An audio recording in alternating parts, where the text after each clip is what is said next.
Olá! Hoje nós vamos continuar o nosso curso de Geografia e vamos dar início à Geografia Geral. Nós vamos conhecer vários continentes e vamos dar destaques a alguns países. Hoje nós vamos iniciar pelo continente americano, pela América Latina.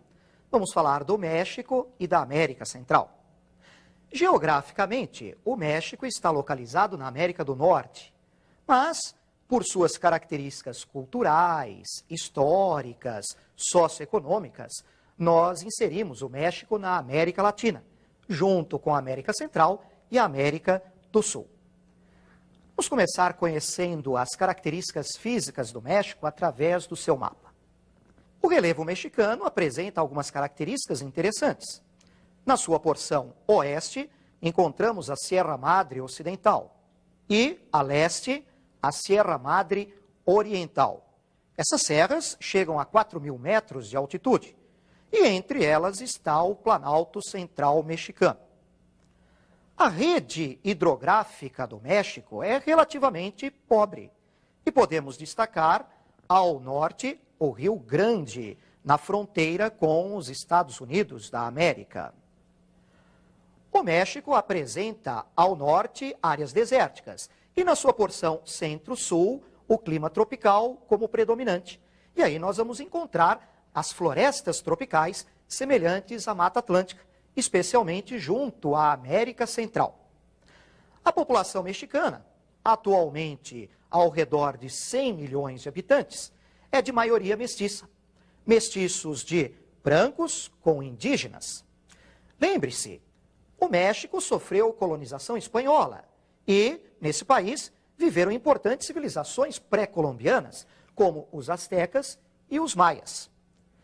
Quanto às características socioeconômicas do México, esse é um país que tem algumas características semelhantes ao Brasil. Vamos conhecer algumas dessas características através de uma tabela. No México, a expectativa de vida, semelhante à nossa, é de 69 anos para os homens e 75 anos para as mulheres.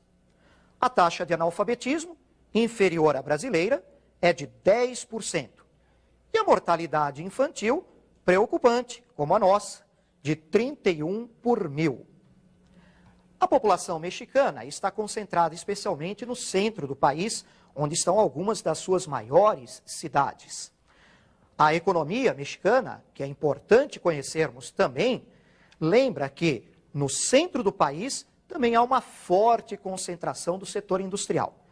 Vamos verificar isso através do mapa político do México? Podemos começar destacando a cidade do México, que é uma das maiores do mundo, e além da cidade do México, Puebla e Guadalajara. Um pouco mais ao norte, aparecem as cidades de Torreón e Monterrey.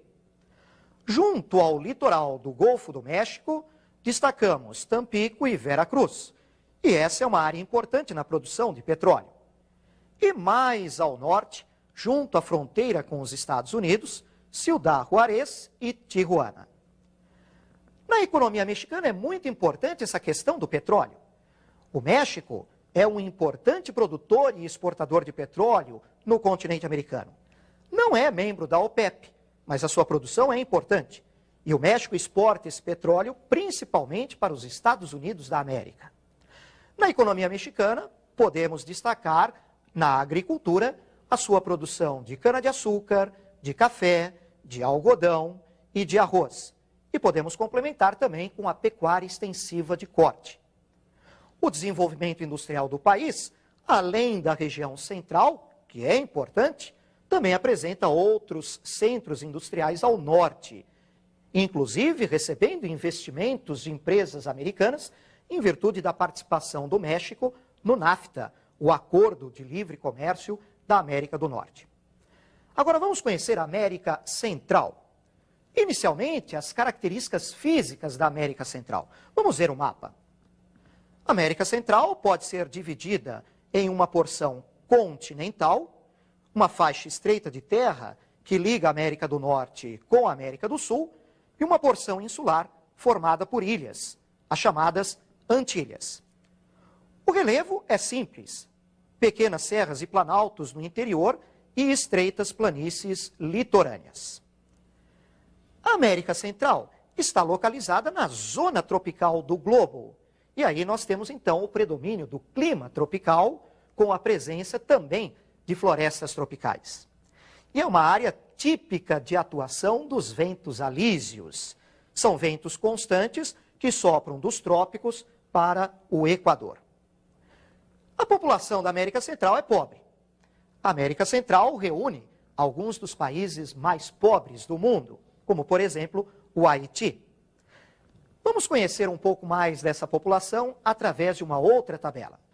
Os indicadores socioeconômicos mostram na expectativa de vida, e isso eu gostaria que vocês observassem com muita atenção, uma grande diferença entre Costa Rica e Cuba e a Guatemala e o Haiti. Costa Rica e Cuba apresentam uma expectativa de vida significativamente maior do que a Guatemala e o Haiti. Se você observar a taxa de analfabetismo, nós vamos observar o mesmo aspecto. Analfabetismo menor para Costa Rica e Cuba. E quanto aos índices de mortalidade infantil, o mesmo perfil. 12 por mil para Costa Rica, 9 por mil para Cuba e taxas maiores para Guatemala e Haiti. A América Central tem como base econômica o sistema de plantation. O que é o sistema de plantation? É uma monocultura voltada para mercado externo, com destaque para as produções de cana-de-açúcar, de tabaco, de café e de banana. O desenvolvimento industrial é muito restrito, é muito pequeno.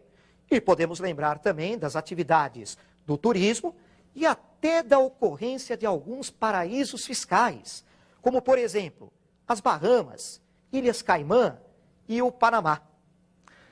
Vamos conhecer algo mais da América Central através do seu mapa político. Observem. Na porção continental, podemos dar um destaque para a Costa Rica. A Costa Rica é relativamente estável política e economicamente e vem recebendo investimentos, inclusive no setor industrial. Na região insular, as pequenas Antilhas, muitas delas ainda pertencem a outros países. Nas pequenas Antilhas, destacamos o turismo e algumas refinarias de petróleo. Nas grandes Antilhas, destaque especial para Cuba. Cuba é o único país socialista do continente americano.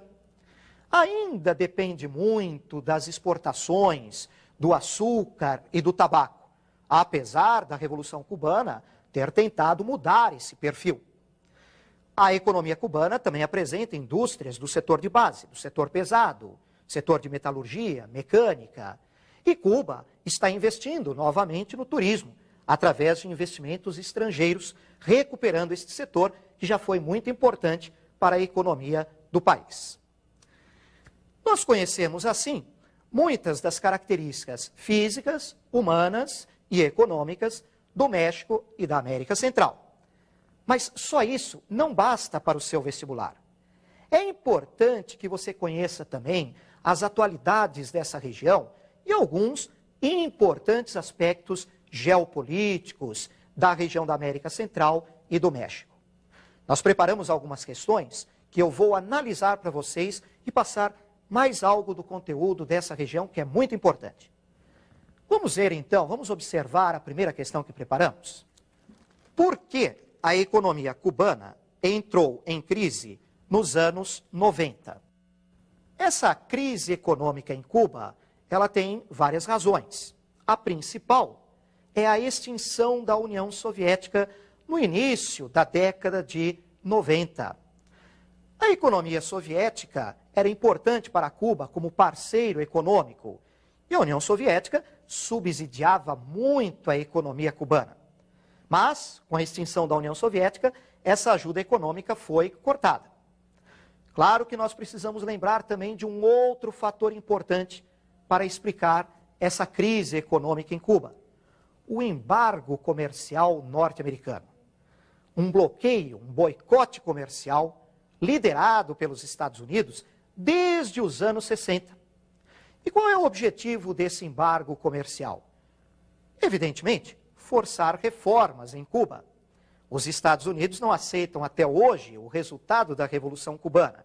Querem a queda do regime de Fidel Castro. Vamos ver agora a nossa segunda questão.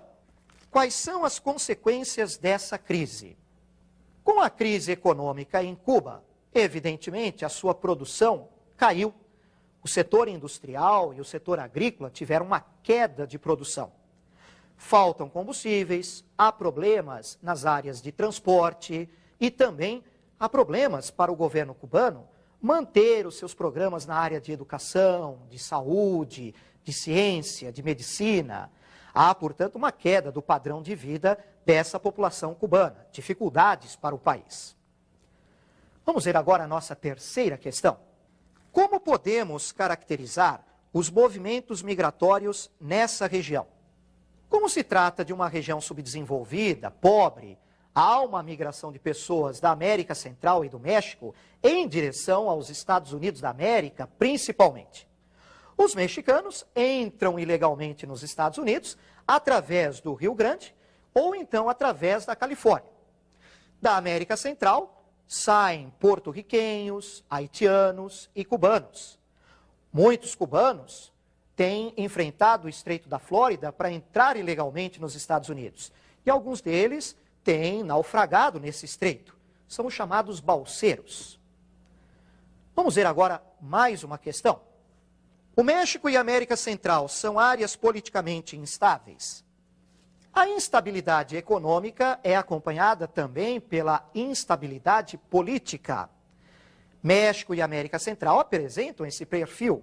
Na América Central, nós podemos lembrar de longos períodos ditatoriais, revoluções, podemos lembrar da Revolução Nicaragüense, da Guerra Civil em El Salvador, e mesmo o México também tem seus problemas. Por exemplo, o movimento zapatista no estado de Chiapas, no sul do México, que provocou graves instabilidades na década de 90. Muito bem, analisamos algumas questões realmente importantes e espero que você esteja conosco na próxima aula.